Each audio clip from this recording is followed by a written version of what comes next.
Assalamualaikum warahmatullahi wabarakatuh. Ikhlas kalau menurut Kiai Soleh ada 3. Yang pertama ikhlasnya abidin, yang kedua ikhlasnya muhibbin, yang ketiga ikhlasnya arifin. Oke, saya tidak tahu, kadang-kadang teman-teman mungkin yang mendengarkan yang masih muda-muda ini merasa wacana-wacana seperti ini, ikhlas, warok, kemudian riyadhah, itu mungkin merasa ini kok rasanya masih jauh Pak dari hidup saya. Rasa semacam ini sebenarnya juga sejenis godaan, sejenis was-was, seolah-olah kita yang masih muda ini masih belum saatnya. Tapi kalau tidak kita mulai sekarang, di belakang nanti ya perjuangannya lebih berat. Kalau pakai bahasanya para sufi, ini namanya wilayah yang hakiki. Jadi kenyataan hidup kita yang hakiki. Hidup yang sejati itu di sini. Kalau dalam bahasa Islam kan, inna lillahi wa inna ilaihi roji'un. Pada saatnya pasti kita nanti kembali ke Allah. Pada saatnya jatah umur kita akan habis. Dan yang akan berguna yang hakiki-hakiki ini. Insya Allah seumuran teman-teman tidak terlalu mudah untuk memulai. Ya dimulai dari sekarang, nanti akan semakin baik ke belakang. Coba teman-teman dibaca para sufi besar, dibaca kisah-kisah para ulama, termasuk Kiai Soleh Darat ini, coba dicek. Kiai Soleh ini pada usia seperti teman-teman sekarang, mungkin yang muda-muda, yang para mahasiswa sekitar 20 ke atas, itu Kiai Soleh sudah bisa apa, sudah mampu apa, sudah khatam kitab apa, sudah menjalani riyadhah apa. Dari situ nanti bisa kita bandingkan dengan hidup kita sekarang. Kita sudah sampai mana. Ya insya Allah tidak sehebat Kiai Soleh, makanya tidak apa-apa dimulai sekarang, jangan nunggu nanti. Sengaja saya angkat tema-tema yang agak timur, agak tasawuf belakangan ini, karena saya melihat situasi hari ini di luar serba banyak panasnya hawanya, baik hawa lahir maupun hawa batin kita. Mungkin sudah saatnya, mungkin Allah juga mengingatkan kita, saatnya untuk kembali ke dalam diri, saatnya untuk ilaihi roji'un. Bahkan Allah memberi isyarat yang sangat dahsyat dengan virus corona ini yang membuat kita mau tidak mau melakukan uzlah di rumah kita masing-masing. Ini bagi saya isyarat yang luar biasa dari Allah. Ayo segera membereskan diri kita. Jangan-jangan memang ini akhir zaman yang sebentar lagi sudah berakhir, maka ayo bareng-bareng dibereskan diri kita. Termasuk ini tadi, belajar pikiran-pikiran Kiai Soleh, cara untuk membereskan jiwa, membereskan batin lewat jalur tasawuf. Ikhlas yang pertama adalah ikhlasnya abidin. Orang ikhlas level abidin adalah orang yang beramal soleh, beramal baik, menjaga agar tidak riak, tidak ujub, tidak ingin pamer, tidak ingin sombong, pokoknya beramal untuk Allah dengan mengharap semoga mendapatkan pahala, mendapat surganya, semoga dijauhkan dari neraka. Ini level ikhlasnya orang-orang abidin. Naik satu level ikhlasnya orang-orang muhibbin. Kalau orang muhibbin ini sudah tidak berpikir lagi pahala surga atau siksa neraka. Muhibbin ini orang-orang yang sudah jatuh cinta sama Allah. Beramal hanya untuk tujuan memuliakan Allah saja. Orang yang jatuh cinta, kalau beramal, biasanya amalnya tanpa pamrih, hanya untuk yang dia cintai saja.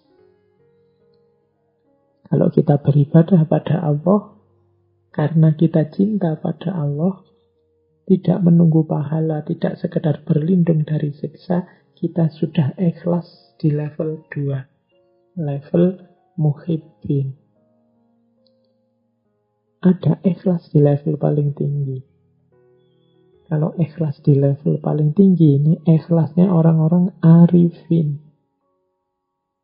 Di level paling tinggi ini, orang yang punya kesadaran, bahkan aku bisa beramal baik ini bukan karena jasaku. Semuanya yang menggerakkan, yang membuka hati, yang memungkinkan aku beramal baik, hanya Allah saja.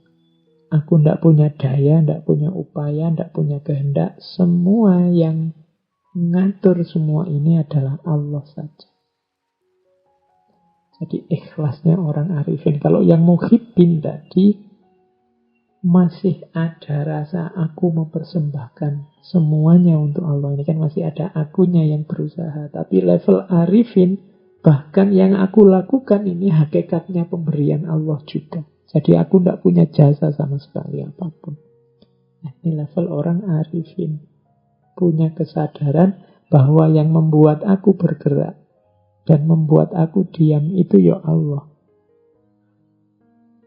Tidak sekedar mempersembahkan perbuatan untuk Allah. Seperti di orang-orang muhibbin. Atau mengharapkan pahala dan menjauh dari neraka. Seperti di orang-orang abidin. Maka orang-orang arifin ini diantara cirinya selalu bersyukur. Alhamdulillah Allah menakdirku jadi orang yang taat, jadi orang yang patuh, jadi orang yang mau beramal soleh. Karena ada orang lain yang digaris untuk melakukan yang sebaliknya. Nah, itu cirinya orang arifin. Jadi ikhlas ternyata ada 3. Maka teman-teman tidak usah khawatir, Pak, kok saya masih incerannya surga ya Pak, masih tidak ingin masuk neraka ya Pak. Tidak apa-apa, itu pun sudah ikhlas. Meskipun ikhlas level abidin. Kalau di bawah ini, kalau di luar abidin apa Pak? Ya tadi, kalau di luar abidin, di bawah abidin berarti beramal hanya untuk pamer, beramal hanya untuk ujub disombongkan, atau beramal karena duniawi, tidak karena Allah. Demi kemasyhuran, demi kekayaan, demi dipuji orang, itu berarti bawahnya abidin. Kalau abidin ya karena Allah, lillahi ta'ala. Cuma sambil mengharapkan pahala dan ingin dilindungi dari siksa. Kalau muhibbin, tidak ada pamrih apa-apa, hanya untuk Allah saja amalnya. Kalau arifin, bahkan amal yang aku lakukan bukan dari aku, semuanya anugerah dari Allah. Nah, ini namanya ikhlas. Jadi menempuh jalan sufi lewat riyadhah, kemudian menjaga diri lewat warok, dan semua itu dihiasi dengan ikhlas. Selain ikhlas, nanti dalam syarahnya Hikam ada juga pandangan tentang kita harus selalu husnudzon pada Allah. Biasanya kebutuhan husnudzon ini dirasakan saat kita dapat musibah, dapat bencana, dapat kesulitan. Banyak orang yang bertanya-tanya, apa salahku, apa dosaku. Kok Allah tega memberikan cobaan ujian seberat ini. Nah, itu yang kurang apa? Kalau ada pandangan semacam ini berarti dia tidak husnudzon kepada Allah. Dianggapnya Allah punya motif buruk, punya niat buruk. Padahal Allah itu Rahman Rahim. Allah itu tidak cuma sayang pada kita, tapi maha sayang. Berarti pasti Allah tidak menginginkan yang jelek, yang sengsara, yang menyusahkan untuk kita. Hanya kita saja mungkin yang salah paham atau kita sendiri yang milih susah, milih sengsara. Nah, husnudzon kepada Allah menurut Kiai Soleh ada 2 level. Ada level awam, ada level khawas. Kalau orang awam, itu husnudzonnya adalah kalau dia dapat kenikmatan, kemudian dia merasa bahwa nikmat ini asalnya dari Allah semata. Nah, ini husnudzon level orang awam. Allah lah yang mewujudkan, Allah lah yang memberikan semua kenikmatan ini. Makanya cirinya, buahnya husnudzon di level awam itu syukur dan mengharap rahmatnya Allah. Jadi orang awam berhusnudzon pada nikmat yang diberikan oleh Allah. Nah, ada yang lebih tinggi, yaitu husnudzonnya orang khawas, orang-orang khos. Yaitu yang melihat pokoknya Allah ini maha sayang, maha cinta kepada hambanya. Meskipun yang kita rasakan ini sengsara, yang kita rasakan ini kesulitan hidup, yang kita rasakan ini ketidaknyamanan hidup, orang yang husnudzon di level khos ini menganggap bahwa semuanya merupakan kebaikan Allah kepada kita. Allah sebenarnya menginginkan yang baik dan yang terbaik untuk kita, hanya saja kita tidak paham. Hanya saja kita mungkin belum bisa membaca. Ada corona, ada macam-macam bencana, ada pertikaian, perselisihan di banyak tempat. Tapi orang-orang yang husnudzon pada Allah, ini pasti skenario-nya Allah untuk tujuan yang baik. Untuk hasil yang baik. Hanya saja kita manusianya belum paham. Insya Allah nanti buahnya baik. Nah, kalau yang level 2 ini orang khos. Kalau orang awam biasanya lebih mudah husnudzon pada yang wujudnya nikmat-nikmat. Tapi kalau orang khos, apapun wujudnya, apakah itu nikmat, apakah itu dirasakan menyusahkan, semuanya dianggap buahnya kasih sayang Allah yang pasti hasilnya nanti kebaikan.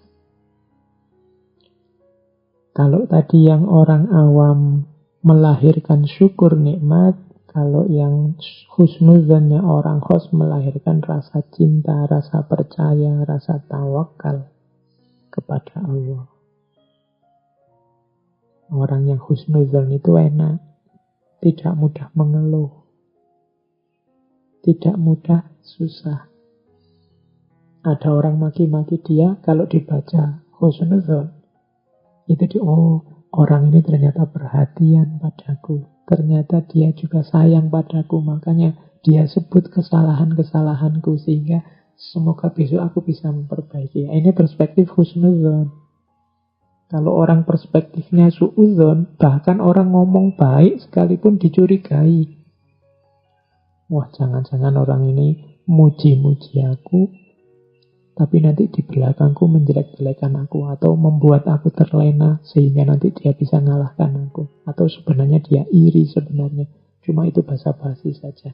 Ini orang yang perspektif suudzon. Biasanya lebih tidak tenang, lebih stres.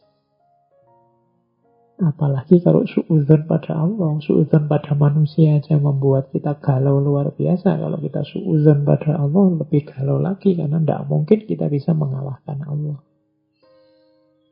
Maka Kiai Soleh memberi saran, jalan sufi kita dihiasi dengan keikhlasan, dihiasi dengan husnudzon kepada Allah, sambil tetap menjalankan riyadhah dan warok.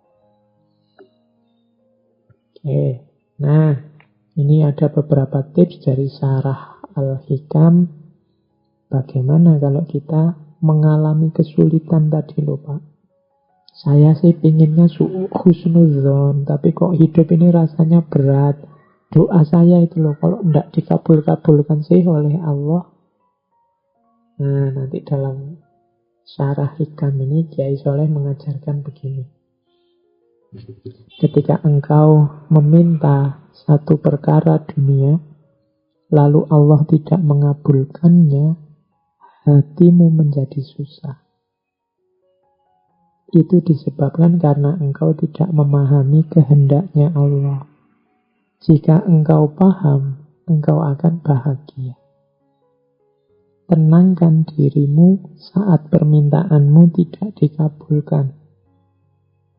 Saat permintaanmu tidak dikabulkan, pahamilah bahwa sesungguhnya Allah menghendaki agar engkau mendekatkan diri kepada Allah terus dan selalu menyandarkan hatimu kepada Allah. Jika sudah begitu, engkau akan menjadi kekasih Allah. Karena sesungguhnya ketika Allah mengasihi atau mencintai hambanya, niscaya Allah akan menghalangi dunia darinya dan menjauhkannya dari dunia. Jadi menurut Kiai Soleh, kalau kita punya keinginan macam-macam, sudah berdoa mati-matian kepada Allah, kok tidak dikabul-kabulkan ya? Apa Allah tidak suka padaku? Apa Allah tidak berkenan dengan doaku? Kiai Soleh justru bacalah itu sebagai kasih sayangnya Allah kepadamu justru. Jangan-jangan kalau itu dikabulkan, engkau tidak berdoa lagi. Engkau tidak mendekat-dekat lagi kepadanya. Padahal Allah ingin engkau selalu dekat dengannya. Jadi justru ketika Allah lama tidak mengabulkan doamu, kemungkinan Allah memang sangat mencintaimu, ingin engkau menjadi kekasihnya, ingin engkau menyapanya terus, ingin engkau mendekat padanya terus. Dan Allah tahu kalau dunia bisa menghalangimu darinya, kalau dunia bisa menjauhkanmu darinya, maka permintaan-permintaanmu yang perkara dunia itu tidak segera dikabulkan oleh Allah karena Allah sangat sayang padamu. Nah, ini cara membaca kalau doa tidak dikabulkan, doa kita yang duniawi tidak dikabulkan oleh Allah menurut Kiai Soleh. Jadi Allah itu sangat cinta pada kita, maka Allah ingin kita dekat terus dengannya. Maka bersyukurlah kalau teman-teman merasa saya Pak sudah minta ini itu yang duniawi. Mungkin pengen apalah yang duniawi, mungkin jodoh, mungkin harta, mungkin jabatan, mungkin kedudukan. Kok tidak dikabul-kabulkan oleh Allah? Kemungkinan karena Allah sangat sayang pada kita. Karena Allah tahu dunia bisa menghalangi kita untuk dekat dengannya, bisa menjauhkan kita darinya. Dan Allah ingin kita selalu menyebut namanya, selalu dekat, menghibah, mendekatinya. Nah, ini cara Kiai Soleh mengajarkan kita menyikapi keinginan, kesulitan dalam hidup. Selanjutnya ada kalimat begini. Apakah engkau mengetahui bahwa seorang ibu yang menyayangi anaknya pasti mencegah anaknya dari mengkonsumsi makanan yang berbahaya bagi kesehatan? Apakah engkau tidak mengetahui bahwa tabib yang mengobatimu, yang berbelas kasih terhadapmu, pasti akan mencegahmu dari mengkonsumsi makanan yang tidak patut engkau makan karena penyakitmu tadi? Padahal belas kasih Allah kepada hambanya itu melebihi belas kasih seorang ayah ataupun seorang ibu terhadap putra-putrinya. Ini penjelasan lebih jauh dari Kiai Soleh. Sebagaimana ibu yang sangat sayang pada anaknya, tidak semua yang diminta anaknya akan dikabulkan, apalagi yang membahayakan kesehatan. juga seorang dokter yang bertanggung jawab terhadap pasiennya, yang sayang terhadap pasiennya, pasti akan mencegah kita melakukan hal-hal, memakan apapun yang merusak kesehatan kita. Jadi memang isinya larangan. Dokter itu kan melarang makan ini, melarang makan itu. Ibu juga begitu, anaknya tidak boleh ini, tidak boleh itu. Tapi larangan ini adalah simbol kasih sayang. Penolakan, tidak mengabulkan permintaan, ini sebenarnya simbol kasih sayang. Karena orang tua tahu bahayanya apa buat anaknya, dokter tahu bahayanya apa buat pasiennya. Persis seperti itulah bukti sayang Allah pada kita ketika Allah tidak mengabulkan doa kita persis seperti yang kita inginkan. Allah lebih tahu yang berguna, yang baik, yang bermanfaat untuk hidup kita. Di situ justru tampak kasih sayangnya Allah kepada kita. Nah, ini syarahnya Kiai Soleh terhadap Al-Hikam. Jadi ini makanya teman-teman tidak perlu galau kalau ada keinginan yang belum terkabulkan. Kalau ada cita-cita sudah lama berdoa kok ya ndak jalan-jalan, kok ya ndak dikabul-kabulkan. Kita hanya fokus pada dunia, kita lupa bahwa di balik doa yang tidak terkabul tersembunyi kasih sayang Allah yang sangat dalam pada kita. Keinginan kita itu kan hasil kalkulasi akal, keinginan, hasrat, nafsu kita yang bisa positif, bisa negatif karena terbatas daya jangkau akal kita.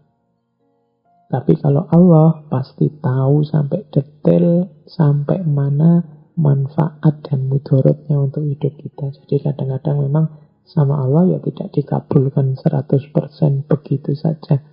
Karena Allah tahu kalau dikabulkan begitu saja justru jangan-jangan mudorot pada kita. Nah, tapi Pak, ada itu orang yang hidupnya nakal, tidak pernah berdoa, ibadah apalagi. Tapi lah kok enak terus. Apakah itu juga menunjukkan Allah sayang pada dia? Itu nanti selanjutnya ada kalimat juga dalam syarah Hikam. Katanya Kiai Soleh, kalau situasinya semacam itu, takut dan khawatirlah jika dianugerahkan nikmat kepadamu, sementara engkau selalu melakukan perbuatan maksiat, melanggar perintahnya. Takutlah jika nikmat itu adalah sebentuk istidrojnya kepadamu, jika engkau tidak menyadarinya. Jadi yang merasa Pak saya itu mungkin disayang Allah Pak, saya tidak pernah doa itu, tapi keinginanku terkabul terus, apa yang saya inginkan itu wujud terus. Iya, itu bisa memang kasih sayang Allah yang tidak terbatas, atau jangan-jangan itu istidraj darinya. Tetap kita harus hati-hati. Jangan-jangan Allah tidak ingin kita mendekat-dekat padanya, sehingga pokoknya kita mau apa diberi. Biar kita tidak sempat ingat Allah, tidak sempat ingin mendekat, tidak sempat ingin berdoa khusyuk. Wong yo kebutuhan kita terpenuhi terus. Jadi itu namanya istidraj. Kita juga harus hati-hati. Kemudian introspeksi. Takut dan khawatirlah, katanya Kiai Soleh. Karena apa-apa itu kan harus direnungi sampai dalam sebab akibatnya. Kadang-kadang kita ini merasa, wah saya ini mungkin lebih disayang oleh Allah dari dia. Dia hidupnya sulit terus, sementara aku lancar terus. Bisa jadi kenyataannya kebalikannya. Dia sangat disayang oleh Allah, makanya secara dunia dia sulit terus, sehingga dia berdoa terus, ingin mendekat terus ke Allah biar kesulitannya terselesaikan. Sementara Allah tidak terlalu dekat dengan kita, tidak terlalu sayang dengan kita, ingin kita menjauh, benci dengan kita, sehingga kita dibuat tidak ada momen yang memungkinkan kita untuk ingin mendekat secara serius pada Allah. Itu namanya istidraj. Cuma kadang-kadang kita tidak sadar ini. Nah, ini syarah dari Kiai Soleh terhadap Al-Hikam. Ketika Allah memberimu kemauan untuk melaksanakan perintahnya, menjauhi larangannya, berpegang teguh menaatinya, maka ketahuilah bahwa Allah telah menyempurnakan nikmatmu lahir batin. Maka hendaklah engkau mensyukuri dan meminta kekalnya nikmat tersebut. Ini selanjutnya Kiai Soleh menasihati kita, sudahlah keinginan-keinginan duniawi tidak perlu dikejar sampai sebegitunya. Diminta berdoa ya oke. Kalau tidak dikabulkan tidak usah galau. Ada yang lebih penting. Yang lebih penting apa? Kemauan untuk melaksanakan perintahnya, menjauhi larangannya, taat pada Allah. Ini justru yang paling penting. Mintalah selalu untuk dianugerahi Allah kemauan untuk menjalankan perintah, menjauhi larangan. Ini anugerah yang paling nikmat. Kalau Allah sudah menganugerahi ini, katanya Kiai Soleh, berarti Allah telah menyempurnakan nikmatmu lahir batin. Kalau kita masih mau sholat, masih mau puasa, masih mau zakat, masih mau sholat malam, alhamdulillah, inilah anugerah yang luar biasa dari Allah yang harus disyukuri. Tapi kalau permintaan-permintaan lain, doa-doa yang lain yang sifatnya duniawi tidak harus terlalu dirisaukan. Jadi ini keinginannya Kiai Soleh agar kita lebih serius mendekat kepada Allah, tidak lagi tertipu oleh hal-hal kenikmatan-kenikmatan duniawi yang sementara, tidak lagi galau oleh kenikmatan-kenikmatan duniawi yang justru menjauhkan kita dari Allah, menjauhkan kita dari kedekatan kepada Allah. Nah, kalau diurut dari depan tadi kan, diawali dari jangan lupa menjalankan syariat, kemudian jalankan syariat dari aspek lahir dan juga batin. Kemudian jangan mengandalkan amal, semuanya pasrahkan kepada Allah. Meskipun tetap jangan lupa juga untuk tetap berusaha, tetap beramal. Kemudian lakukan riyadhah dan warok. Latihan-latihan spiritual lewat riyadhah secara aktif dan menggembleng diri biar tangguh secara spiritual lewat warok yang diperkuat dengan ikhlas serta husnudzon kepada Allah. Dan jangan minta hal-hal, jangan terlalu terobsesi oleh dunia, karena kadang-kadang Allah menganugerahi suatu perkara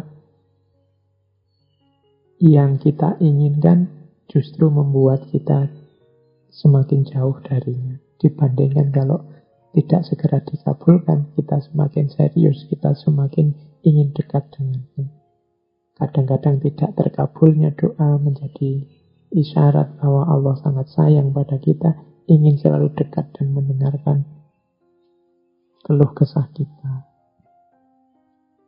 Oke, terus masih ada. Ya, ini saya ambilkan sedikit dari, tadi saya sebut ya, beliau nulis kitab Sabilul Abid ala Jauharatut Tauhid. Ada bagian yang menarik, mungkin ini anggap saja semacam quotes tentang wali dan karomah.